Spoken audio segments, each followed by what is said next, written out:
It's been a busy few weeks for thieves, criminals and murderers in our capital city, and here are just a few recent stories from Sadiq Khan's London.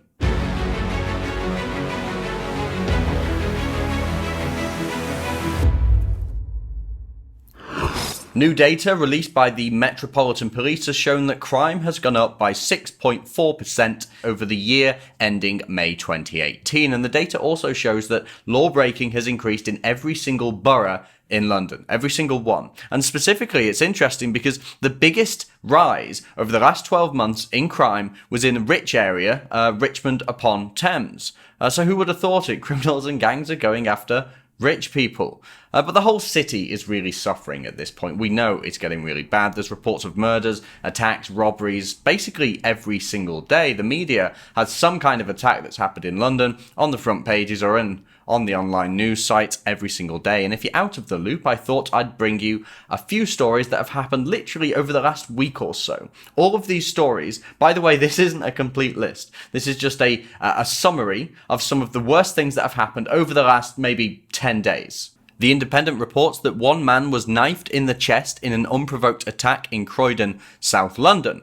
Police are still looking for that knifeman who stabbed a random 26-year-old man. Another story, just a few days ago, a judge lifted an anonymity order on a 17-year-old who stabbed another teenager in an attempt to basically crack down on the epidemic of knife crimes in London. The teenager stabbed a 14-year-old who almost bled to death during the attack, which also happened in Croydon. Today, the BBC reported that the Home Office has doubled its youth crime prevention programme to spend £22 million. Let's hope they do more than send in local cheesy drama groups to do plays at schools. And on the 27th of July, residents of Forest Gate in East London saw a shootout between police and a gang of masked men. And yesterday, the 4 men who were involved with that shootout were charged with attempted murder after firing shots at officers. Yep, that really happened. And on July 20th, a young 24-year-old mother was killed and left to die in the street. A 28-year-old man has been arrested on suspicion of murder.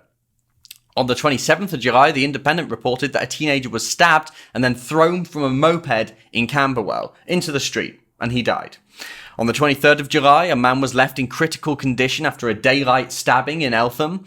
And last week, a Sky News investigation released after months of dealing with and working with some of the worst gangs in London. Black-on-black violence, it found, is out of control, with almost half of murder victims and murder suspects in the capital city being young black men. But don't worry, guys, Sadiq Khan's got this, right? He's just going to keep blaming it on the Tories and the Tory cuts. I mean, Boris Johnson, the former mayor of London, has said that he basically left Sadiq Khan with a war chest full of money. So I'm wondering where that's gone. Maybe on some more diversity projects and hate crime officers. Now, some people are claiming that when Sadiq Khan says that middle-class cocaine use is fueling this crime, that he's crazy. He's crazy, right? And I want to be honest here. I don't want to be a hack. So Sadiq Khan has said that the use of cocaine and people purchasing drugs, middle-class people purchasing drugs, is basically assisting in the rising gang violence. And I'm going to be honest here and say, actually, it's true. It's not the core issue here. It's not the key reason why people are doing this. But if people weren't going out buying drugs, then what would the gangs be stabbing themselves over? To be fair, they'd probably go back to the whole postcode thing. But it's obviously true that this has some effect. But is Sadiq Khan overall dealing with this? I don't think so. This is not the primary problem. Drug use is not the primary problem. I'd like to stop it. I think people should stop buying drugs, stop buying illegal drugs and fueling these gangs, and aiding your health, by the way. Stop doing drugs, people. But it's not the primary problem here. If we started looking at social cohesion, if we looked at integration, the housing crisis and real poverty, as well as forced multiculturalism, ghettos and division, and the lack of a unifying British culture, if we examined those things and made real policy proposals and made real policy action, if we started making these things real, if we started implementing sensible policies on unifying culture, then and only then would we see a difference in the crime rates in London. If you want to see more from me and the rest of the Rebel team, remember to like and subscribe.